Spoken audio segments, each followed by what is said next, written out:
So for this video, we're gonna be doing something a little bit different. As you can tell from the title, it's gonna be about how to win a losing bot lane through the use of Zz'Rot portal. But before that, I want to cover 4 specific things, and I'll list those here in a second. But the matchup is going to be Jayce in lane, and the general idea with that is you don't want to be in lane just fighting Jayce head on, because in a head on 1v1 Jayce will generally win versus Singed. So the rune and mastery setup that I'm using is suited more towards leaving the lane and proxying whenever you have the chance. So the runes are 3 movement speed quints, 9 M pen reds, 9 armor yellows, and 9 AP blues. I usually don't proxy, or at least focus on proxying, because I don't think that pure proxying is the best way to gain elo with Singe. But I mean, hey, you're welcome to try it if that's your playstyle, but it's not usually how I play personally. So for masteries, I'm taking 12-0-18. I'm taking 5 points in sorcery for damage, 1 point in feast for sustain, 5 points in natural talent. You get 4 extra AP at level 1, so that with Dark Seal and your 11 AP quints adds up to 29 AP at level 1. And I'm taking the new Battle Trance Mastery, which I think is really great on Singe for reasons that I've gone over and over and over in previous videos. In the Resolve tree, I'm taking Recovery, 5 points for Sustain. I'm taking 1 point in Explorer, so I can have just that little bit of extra movement speed whenever I'm walking through bushes. It's 361 right now. If I were to walk in this bush, it would be 379. And next tier, I'm taking Runic Armor. Runic Armor just gives me more healing for my potion and more regen for my ult, which will scale pretty well into late game. And it also gives me more regen from Catalyst whenever I finish the item. I'm taking the new Fearless Mastery. Fearless will... I've also talked about this a lot in previous videos, but here, watch this. Graves lives with 1 HP right there. Feels bad, man. But yeah, I've talked about Fearless before in previous videos. Basically, the mastery is that whenever you get hit, on a 9-second cooldown, whenever you get hit, the next 2 seconds you gain 10% of your maximum armor and MR.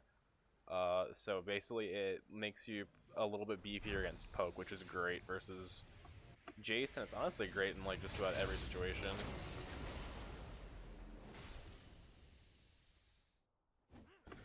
Taking Swiftness in the next tier, of course. Swiftness ideal on Singed. I would almost never. No, actually, I would definitely never take Legendary Guardian over Swiftness. Swiftness is way too important on Singed. And Keystone, Courage of the Colossus, because it's broken.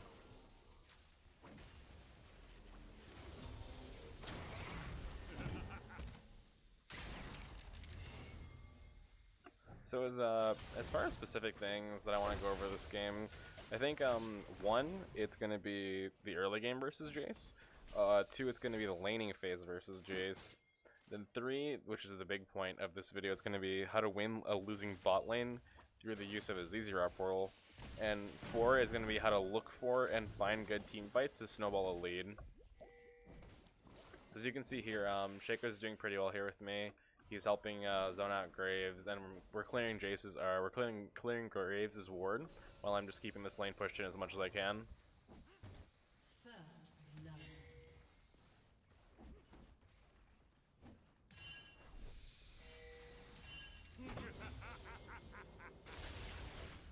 So right here, I'm looking at Jayce's inventory, and I'm noticing that he bought 1 Doran's Blade and 1 Longsword. And because I don't have any potion charges left at that point, I decided to recall and just get my potion charges. And because of the items that he bought, I decided that I'm going to buy a cloth armor. And the best item to build out of cloth armor this game is going to be Zz'Rot, because I don't want Ninja Tabby versus... Ninja Tabby, yes, it does seem like a good item because they have two marksmen and a Jayce, but the amount of roots that Rise gives means that Ninja Tabby is going to be not the ideal buy for Singe, just because of how easy it is for Rise to actually sit there and just root Singed over and over. And so the cloth armor that I buy is going to have to be turned into a Raptor Cloak, which will turn into a Zz'Rot. So what you'll notice here is that the basic idea, or like the premise of how I'm laning versus this Jayce, is I'm recalling whenever I'm low, but I'm never giving him like a good chance to trade with me. The way that I'm farming these minions is I'm just playing back, and I'm taking cover behind my wave as soon as I have it in the lane. If you'll notice, he doesn't actually have any wards in the river, so he doesn't know how aggressively he can play. Because Shaco hasn't shown himself yet, so for all he knows, Shaco could be there, which is a good part of the reason why clearing this pink ward earlier is so beneficial, because it's letting me play a lot more safely than I normally would, because of how forced Jayce is to play less aggressively. So this is something to be aware of whenever you play versus a Jayce, is that whenever he's level 6, or whenever he's level 5 and below, you don't actually want to fight him if you don't have level 6 yet, because that means that he just has an extra ability on top of you. Once you're both level 6, though, his ability advantage is gone, because technically he has his ults the entire time before level 6. So there, as soon as you saw me, as soon as I got the fling on Jayce, I just decided to all-in him with ult. I knew I couldn't kill him there, but just popping my ult and my corrupting potion charges and running on with poison was enough to force him to recall, which is what I actually wanted there, was just forcing his recall. And that way he's going to lose this entire wave of farm to the tower, and it's going to help even up the CS score a bit. Being in a CS deficit against Jayce is normal, but you don't want to let the deficit get too high.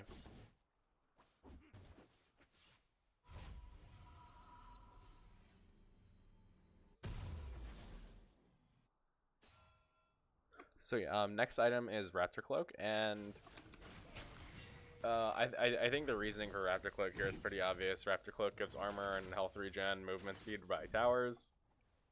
All of these things are really great in the Jayce matchup. And Raptor Cloak builds into Zz'Rot Portal, which is our first item that we're going to be buying this game.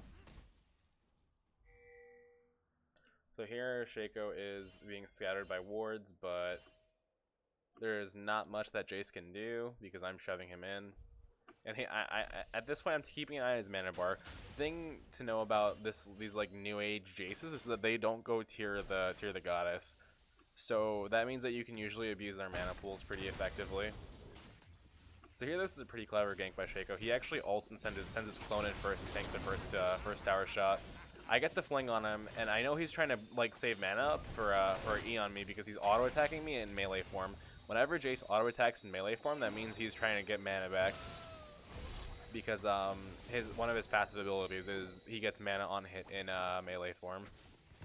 So we just saw some shit go down bottom, and I'm looking at the map and I'm seeing that Graves is mid. So my reaction right here obviously is to push the tower along with Shaco and get that tower first blood, which is really big. It is just an absurd amount of gold that you get for tower first blood.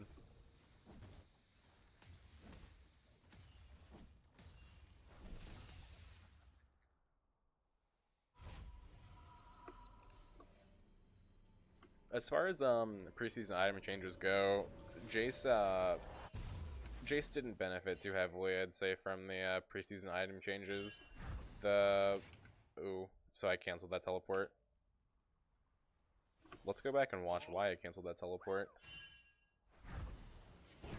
So I wanted a TP on there to get onto Jinx and Ryze, but Janna ulted them to safety, so yeah, fuck it.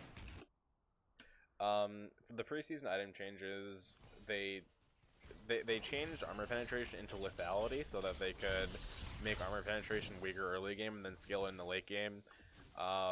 Armor penetration was like before, armor penetration was considered, I didn't think it was balanced in Season 6, but it was considered quote-unquote balanced because it would do really well early game and then fall off late game. Problem is that all the items that gave armor penetration also gave shit tons of utility. So like Black Cleaver gave a ton of movement speed, armor shred. Youmuu's gave a ton of what did Youmuu's give? They gave movement speed and attack speeds to stuff like that. And then you have the fucking shield items, the Maw of Malmortius, and all the Edge of Night. Not Edge of Night, what is it? It's called like Dustblade or something, and they changed the name of it to something stupid. Dustblade that gave movement speed and like the mini Z ultimate. those items all had like an absolutely absurd amount of utility. So what they ended up doing was they kept the utility on most of those items. They nerfed Ghostblade a little bit, and then they ended up. Okay, so here Jayce is actually teleporting bottom, and I knew that he was trying to. This is what I was doing up here. Is I knew that he was trying to look for a teleport, but I played this poorly. I should have been looking for him. I should have been looking for him as soon as he disappears off the map up here. I'm gonna rewind just to show you guys actually.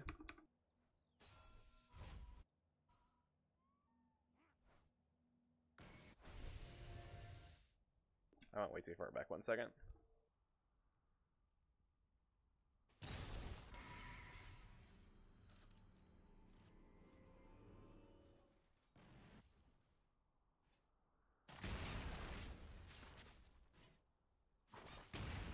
Okay, here we go.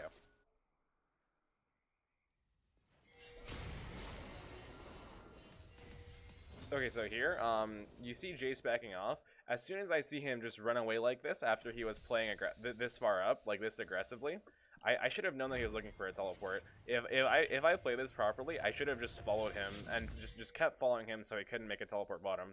But I didn't follow him. I ended up fucking it up, and he ends up getting a really good teleport play bottom and killing my bot lane. So my bot lane actually is losing pretty heavily right now, which is down CS, and they're going to get a lot of damage on this tower. And since my teleport is down, there's not much that I can do except just try and pressure this tower as much as I can, because we already went and took mid tower. Or Ziggs did most of that damage, but yeah.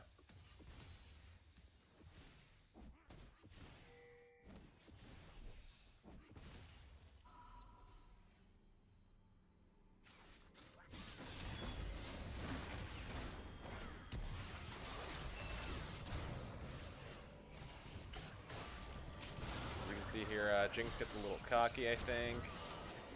Ends up dying. Ziggs a pretty good kill. Misses on Soraka, dies to Graves, yada yada. None of this shit really matters because none of these people are singed. So we don't really care about these people. I don't know what Graves was doing there, but he ends up missing the point blank ult because Janna flashed. No problem though. So we, this is important. I just recalled and finished the Zz'Rot portal, and I know that my top tower is down, and I know that the mid tower is down, and I'm looking at the map, and I'm looking at the scores, and I'm trying to figure out what I can do with it. Then I realize, hey, why don't I just, put a bot lane and try and take that tower before they take ours, so that's what I'm gonna do right here.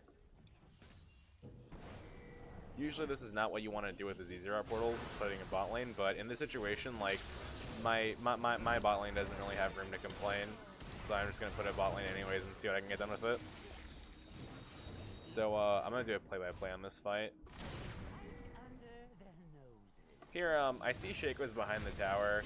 I decide to pop ult and ghost and run towards it. I fling Jinx into Twitch, who promptly kills her. And then I should have turned a lot faster to protect Twitch, but it ends up being okay because Ryze doesn't even kill him. I just poison the creep wave and get out. He's not doing a lot of damage to me because of how beef I am right now.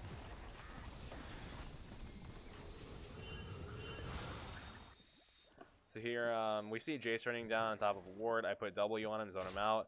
This entire time, as Zz'Rot's just gonna be pumping minions into that tower. Or I should say towards that tower, because he just killed like 3 Zz'Rot minions, but I like to make it sound cool, kind of. Alright, so Ziggs gets shit on there.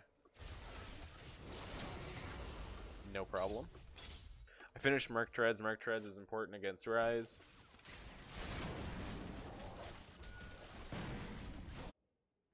So yeah, you can see that the enemy bot lane is pinging this bot tower. It's about 70 HP. It's literally one auto attack. They really want it dead. I have teleport up, so I'm okay to push top right now. There's some shit going down here, and I'm watching this entire time. I put a teleport on this Shaco box, but they ended up backing off, which is fine. So I just cancel. It's about the best I could hope for. Jinx is having a lot of trouble just trying to clear these Zz'Rot minions right now, because she's all single target. She doesn't have the Vernon's Hurricane. She doesn't want to use her rocket form, to CS because her rocket form costs a lot of mana. Twitch almost fucking kills 2 people over the wall. And then Shaco suicides for a Dragon Steel, which on an Infernal is completely worth it.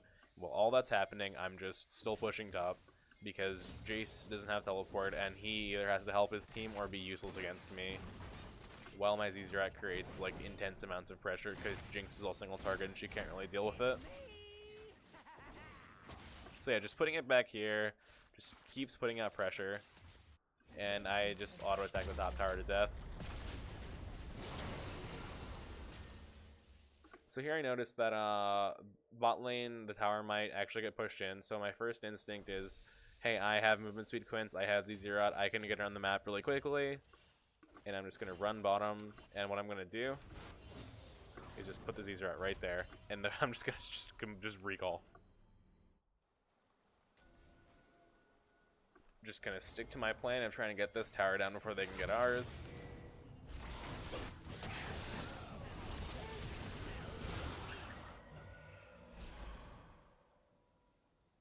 And I'm going to start heading back towards top because I don't want Jayce to do a lot of damage to this tower. So I buy a Catalyst because I want to start building into Righteous Glory. And this is actually the normal build that I usually always do, is either Righteous Glory or Zz'Rot first, and then I buy the one that I didn't buy first. It's a pretty good all-around Singed build. I'm probably going to change it next patch because Riley is going to be extremely cheap, and they're going to reduce the cost on Leandries too, so that's going to be good. I'll probably go back to just rushing Leandries. I'm not completely sure yet, but hey, we'll find out. And so I know that Jayce is fucking around over here killing Shaco. I'm killing these creeps. Bot lane still has a ton of pressure from Zz'Rot. So you can see Jinx, it takes Jinx a long time to just even think about clearing these. Zig's got a kill on Soraka, then he has to run away from Jinx, who blows flash to not get a kill. That always feels pretty bad. Actually, I wouldn't know. I always run Ghost because I only play Singed, and I play Singed with Ghost, so I wouldn't know how that feels at all.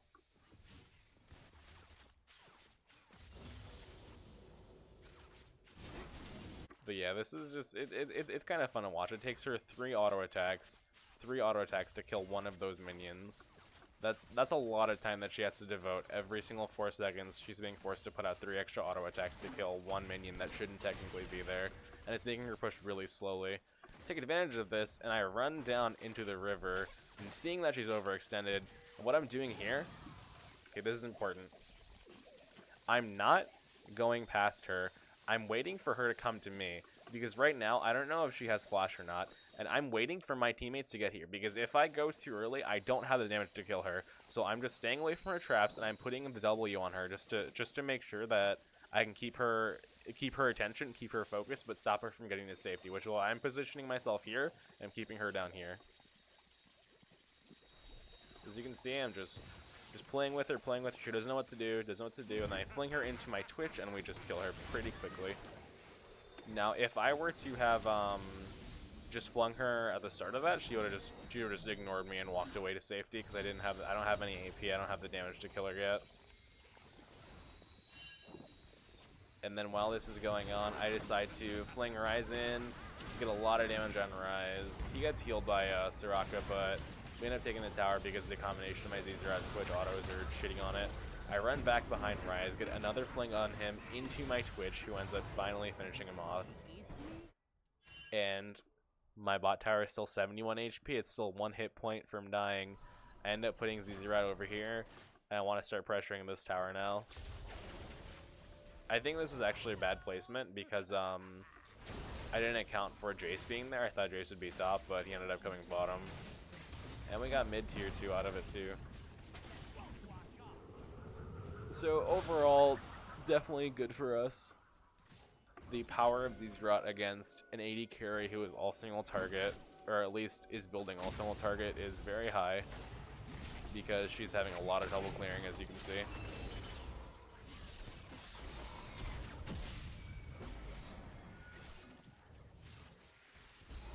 So yeah, I finished Righteous Glory. Righteous Glory is very important. It lets you get on the targets, as you're about to see. You just run on the targets and you stick on them and you shit on them. Like right here, I see a low HP Soraka, I go for her, but Ziggs snipes her, so I go for the Jinx instead. She, I thought she was gonna live because of the life steal you get from Warlords, but I just end up killing her with poison, auto attacks, and walking away. She couldn't kite me out because of the speed that I get from Zz'Rot. Graves turns a corner, dies to Shaco, haha. And while this is going on, I'm watching Jayce bottom. He's not really like doing the best job at split pushing. Twitch just flashed away from him. But while it's happening, I am aware that I could probably make a rotation. He isn't, or he is watching wards because he just saw me run past that one, and because of that, he's trying to get away. But I'm like keeping a general idea of where he is, so I put my scouting trinket in that bush, and then I slow this one because I know he's gonna be in here, and I just pop the fling on him. I think right about here. Yeah. So I'm being hesitant on using my ult right now because I don't want to use the cooldown when I thought we could kill him, but he ends up just walking away from Twitch, who for some reason canceled like 3 autos on him. So I end up popping my ult here because I want to catch him really badly, not let him get away.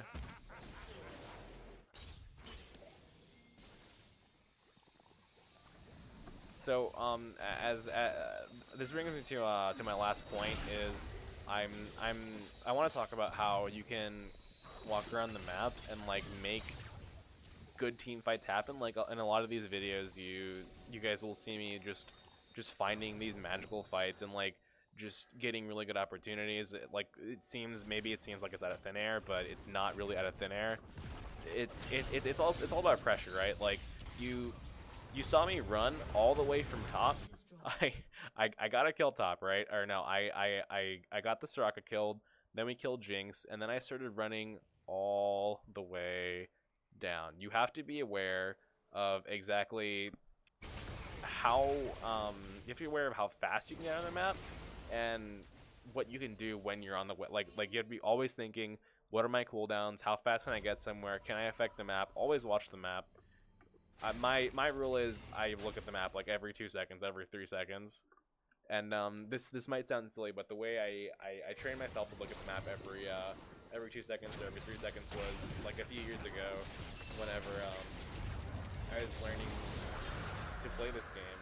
I guess not a few years ago, because like I always knew how to play the game, but in 2015, the first time I ever got Challenger in Season 5, the way I forced myself to have more map pressure is that I would, or not map pressure, sorry, I guess that was a part of it though, but more map awareness is I had a rubber band that I would tie around my wrist, and I would look at the map every 2 seconds, every 3 seconds, and if I didn't do that, like if I ever caught myself slipping up, I would snap the rubber band on my wrist. I know it sounds kind of stupid, but it's a form of psychological training that will force you to like form a habit.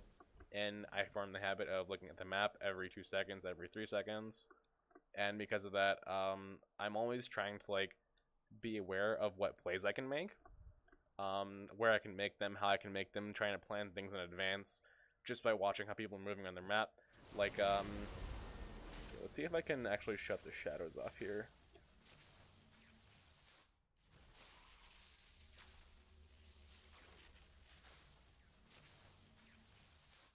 Not sure what the button to shut shadows off is. Hold on, this is embarrassing.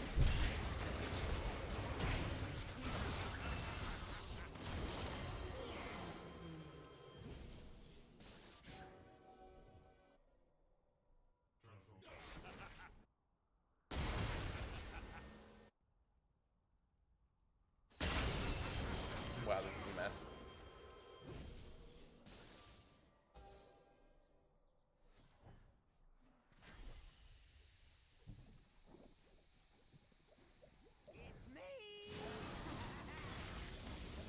So I kind of overextended a bit there, and it ends up being kind of okay, like because nothing bad really happened, but I ended up losing like almost all of my, or at least half my HP. I see Jinx overextending here. She gets away with traps, and then I end up changing directions and going for a Soraka because she overextended a little bit. I'm gonna rewind that and play it one more time. Okay, so yeah, here I think that I can't do anything, but then I see Jinx. And as soon as she puts the traps down, I know I can't get around it in time, so I just decided to change directions and go for a Soraka instead.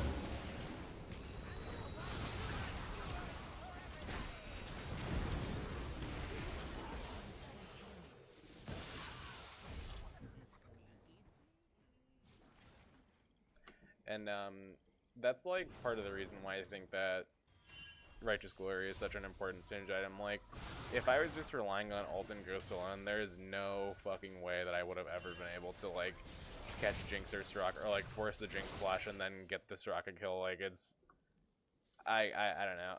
It's not like I think that other builds are bad. I just feel like Righteous Glory might be really, really important on Singe, especially, like, with the way, if you consider how movement creep it is and has been in this game for, like, since...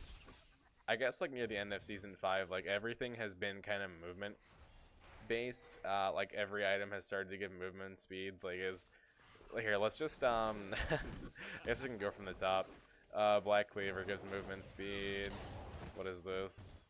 Phantom Dancer, movement speed. Like, Huron's Hurricane, movement speed. This Nomad's Medallion ends up giving you movement speed when you change it into the Talisman or whatever. Like, it's pretty ridiculous how many items have movement speed. Like, Luden's Echo gives movement speed, Stalker's Blade, Runic Echoes gives movement speed. It gets a little bit silly after a while. How many things just give movement speed and how many champions get free movement speed off of like an ability or something. So and then what ends up happening like in higher elo without you having Righteous Glory is you'll just get completely kited out and shit on. But yeah, after Righteous Glory, I tend to go Rylai's Crystal Scepter to have the damage and the slow. Like, it's not... I'm gonna rewind that a bit so you guys can see.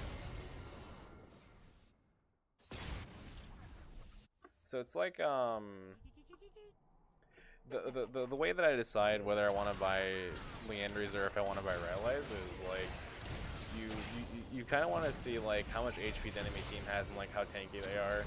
This enemy team doesn't have a single tank, so there's no reason for me to buy Liandry's just yet. Of course, if the game were to go on that long, I would get a Liandry's, but it's not going to go on that long here. And yeah, the rest of the game is just basically us shitting on them, because I built up a huge lead for everybody through pressuring the crap out of bot lane with Zz'Rot.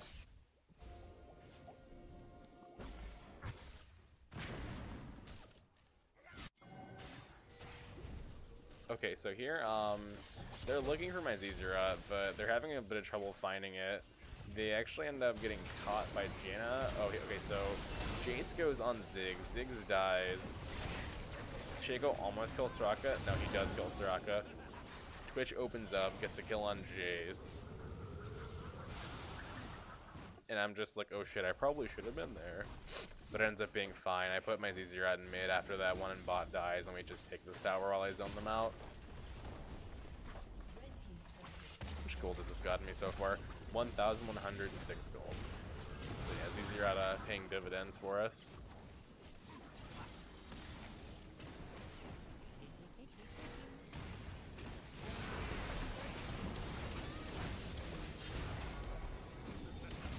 End up popping everything, getting a pretty good fling onto Ryze. Ryze dies.